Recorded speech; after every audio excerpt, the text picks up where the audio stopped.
নমস্কার বন্ধুরা, সবাইকে আমার চ্যানেল গৌরীস রান্নাঘরে স্বাগত।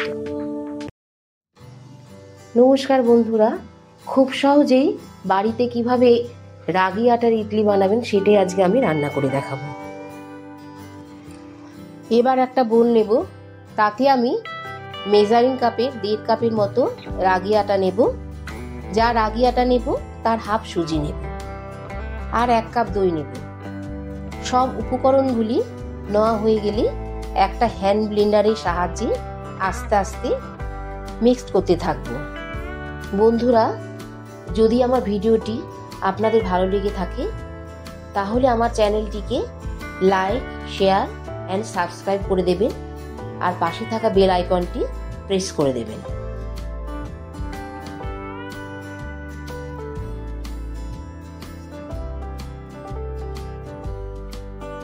আমি এখানে 1.5 কাপের মতো জল নিয়েছি। তারপর আমি অল্প অল্প করে দিয়ে আস্তে আস্তে করে ব্যাটারের মধ্যে মেশাতে থাকবো। প্রায় 2-3 মিনিট ধরে ভালোভাবে মিশিয়ে একটা স্মুথ ব্যাটার তৈরি করে নেব। ইডলি ব্যাটারটা আমরা 20 মিনিটের মতো রেস্টে রাখছি, কারণ যাতে ইডলিগুলো নরম তুলতুলে হয়। এবারে ব্যাটারের মধ্যে 1 চামচের মতো নুন দেব। তারপর ব্লেন্ডার দিয়ে প্রায় 2-3 মিনিট আরও ভালোভাবে ফেটিয়ে নেব। ফেটানো হয়ে গেলে একটা ঢাকনা দিয়ে প্রায় 20 মিনিটের মতো রেস্টে রেখে দেব।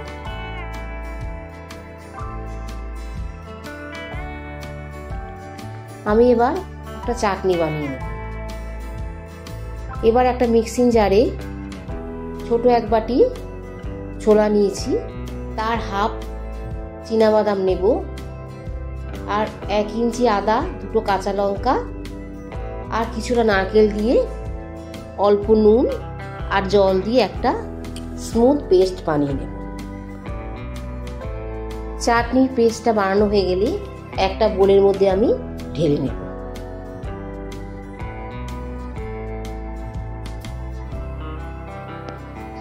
তারপর ঢাকনা খুলে আমি এর মধ্যে হাফ চামচের মতো বেকিং সোডা অথবা কেউ চাইলে ইনো মেশাতে পারেন, দিয়ে ভালো করে আরও 5 মিনিটের মতো ব্যাটারটা ফেটিয়ে নেব। ইডলি ব্যাটারের মধ্যে বেকিং সোডা দেওয়ার পর ব্যাটারটি ফেনা হয়ে ফুলে উঠবে। এটাই হচ্ছে সঠিক কনসিস্টেন্সি। ইডলি তৈরির জন্য আমি এখানে ইডলি স্টিমার ব্যবহার করেছি।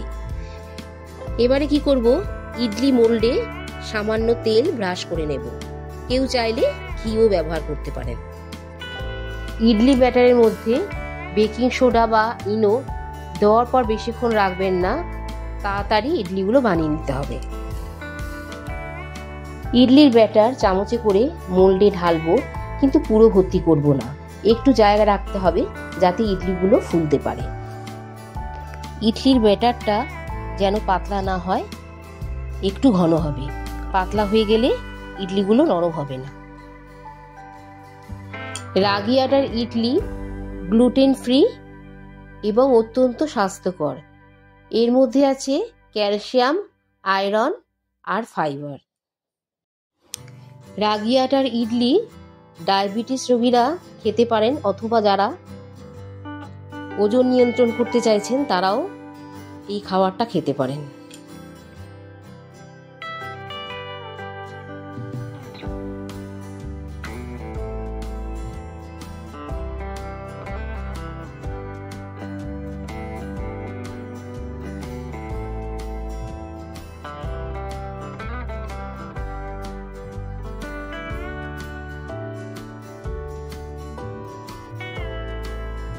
ইডলির ব্যাটারগুলি দেওয়া হয়ে গেলে আমি যেভাবে দেখাচ্ছি এক একটা মোল স্ট্যান্ডের মধ্যে সাজিয়ে নেব। ইডলি স্টিমারটা আমি আগে থেকে জল দিয়ে বসিয়ে রেখেছিলাম।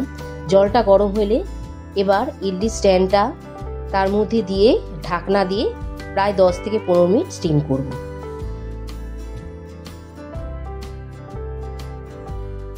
এবারে ওভেনে একটা ফ্রাইং প্যান বসাবো, তাতে আমি 2 চামচের মতো সাদা তেল দেব, কেউ চাইলে সর্ষে তেলও ব্যবহার করতে পারেন।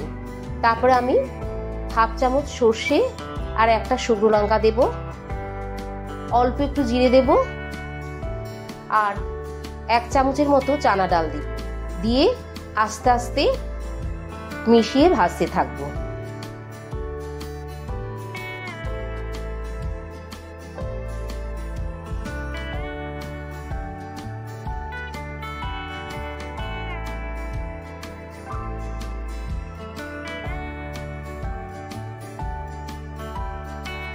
ফোড়নগুলি ভাজা হয়ে গেলে তার মধ্যে আমি ফ্রেশ কারি পাতা দেব, দিয়ে প্রায় 1 মিনিটের মতো আস্তে আস্তে ভাজতে থাকবো।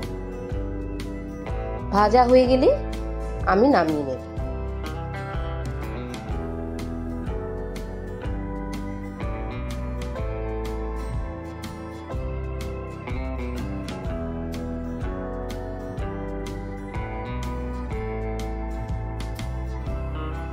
এবারে আমি যে ছোলা, চীনাবাদাম আর নারকেল দিয়ে যে চাটনিটা বানিয়েছিলাম তার মধ্যে আমি ফোড়নটা দিয়ে দেব, তারপর একটা চামচ দিয়ে ভালোভাবে মিশিয়ে নেব।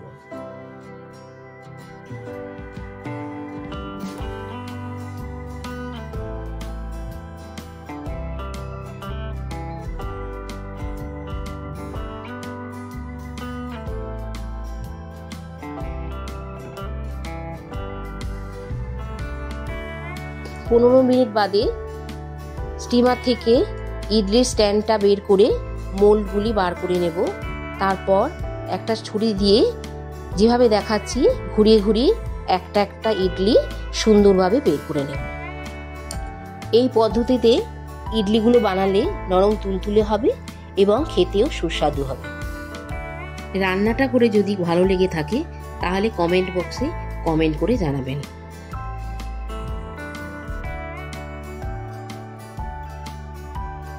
গরম গরম ইডলি নারকেলের চাটনির সাথে বাড়ির সকলকে পরিবেশন করুন।